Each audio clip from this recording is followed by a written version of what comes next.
As artists, we should always be looking to learn new things and push our abilities past their limits. So in this video, we're going to explore abstract painting and brushstrokes by turning this onto this. Let's get into it. So it dawned on me earlier today that the way that I've been doing this videos isn't exactly the way that I've been learning to paint myself. So I'm going to try and switch that up now, and in this video, in order to learn abstract painting brushstrokes, we're going to make an abstract painting by experimenting with brushstrokes. Before I jump into that, I just want to take a moment to welcome you to my channel real quick. I'm Mark. Welcome to the Art with Mark YouTube channel, where I'm learning to make, market, and monetize art, and I want to share everything that I learned with you. Let's go ahead and jump into that painting. To start with, for the colors I'm going to be using in this painting, I'm going with cadmium yellow, medium hue, cadmium orange, primary red, and quinacridone magenta. There they are there. And then for the paintbrush, I'm using this flat-headed paintbrush. That's what it's called. And ultimately, what we're trying to do is use the edge of the paintbrush to draw or paint wavy lines. So use the edge to paint lines. Now in this particular case, I'm going in a diagonal direction. You can pretty much do whatever you want though. Just remember, the thing is to experiment. Maybe don't copy me exactly. Maybe even use your own set of analogous colors. Alright, so look up the color wheel and choose 4 colors that are right next to each other on the color wheel and go to town.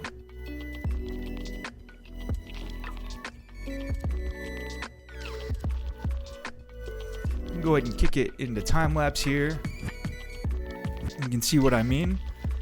The idea is to leave heavy brush strokes, right? So we're not looking to get a smooth blend, but we do want to, make a transition from one color to the next. All right, and so you can see here, I actually forgot to hit record at one point in making this painting. That was the point where I was adding those white lines in there. And yeah, so that's why they just suddenly appeared there. But here I am coming back in to work in another layer. I feel like I lost some of the stroke texture I was looking for, some of the brush stroke sort of effect that I wanted. So, if you reach that point at your painting, do another layer, as always. It does help to load the paint up rather thick on the brush, and then not just work the color that you're using. So like in this area here, I'm working some primary red in, but I don't just do it right in that area with the primary red. I jump around a little bit. I make sure there's a little bit of the primary red in the yellow, a little bit in the orange. Same thing with all of the colors. You got to kind of jump around just a little bit to get these strokes in different parts or in different shades of the painting.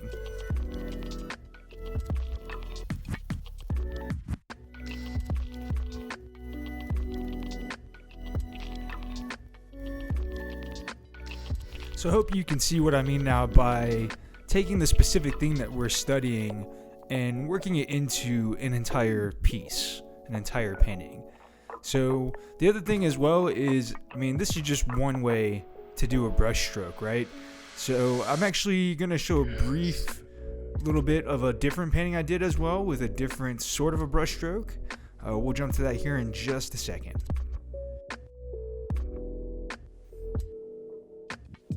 One thing to take note of here is that the brush strokes, or the lines that we're using, that would be what's called an element of art. And then there's a few principles of art at play here as well. So we have the principle of movement, which is like the flow of the brush strokes that's causing our eye to be drawn from the bottom left to the top right of the painting. And we also have rhythm, which gives the painting a sense of cohesion, I guess. The rhythm would be like the white lines, how they're kind of like evenly spaced, and they have a little bit of a rhythm feel to it. There's also a bit of balance going on since there's some symmetry across the diagonal axis of the painting.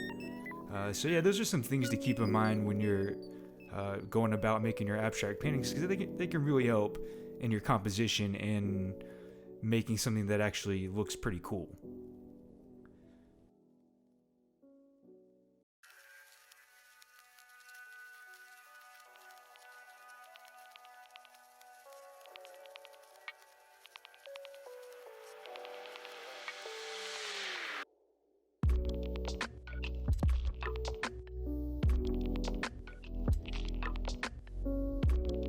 Ah, Daniel-san, that was one way to paint an abstract painting with brush strokes.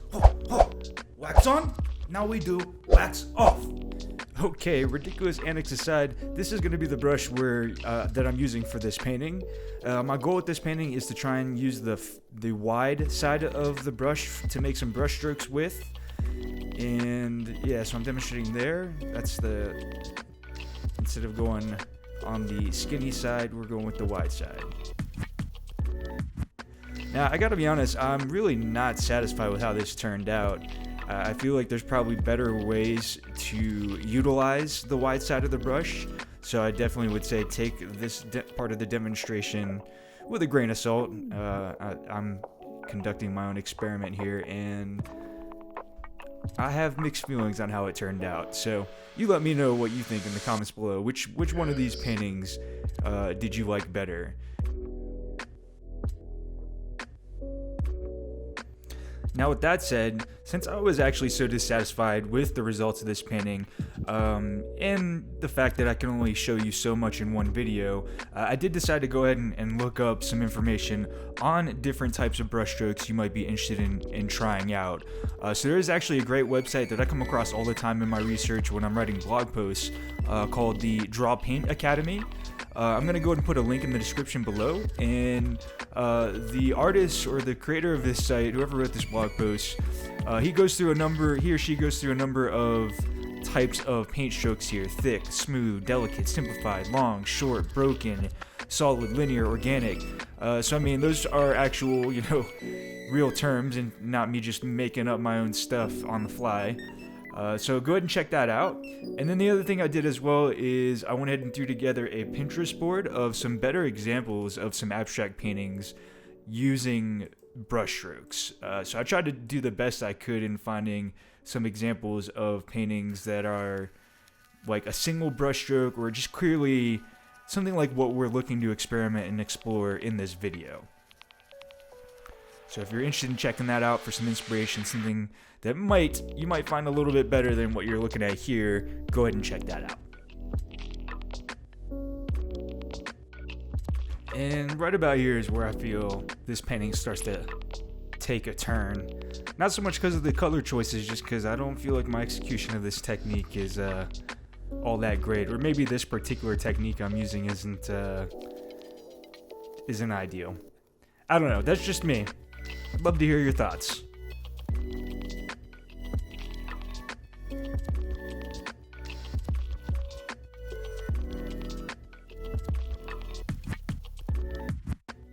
Hey, if you're enjoying this content and you're getting any value out of this video, do me a favor and hit that subscribe button to let me know that you want to see more content just like it.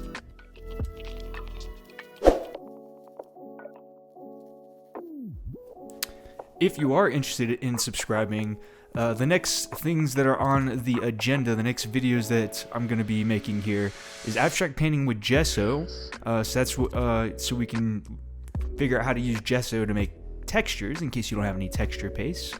We're going to try abstract painting with lines, abstract painting with geometric shapes. I ordered some gold leaf and some silver leaf, so we're going to try some abstract painting with gold leaf and silver leaf. I've never done that before, so that should be interesting to try. And yeah, so I mean, there's just a whole ton of stuff to explore here. I've got a whole list of videos lined up, so definitely hit that subscribe button if you're not already subscribed.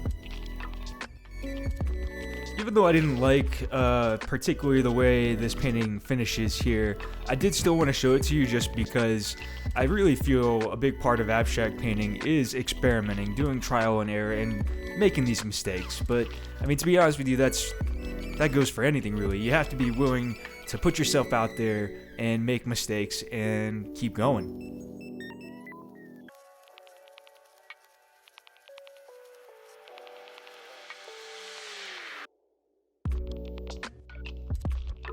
Alright, that was abstract painting using just brushstrokes. Don't forget to check out those links in the description below for some extra resources and information on various different brushstrokes you can use.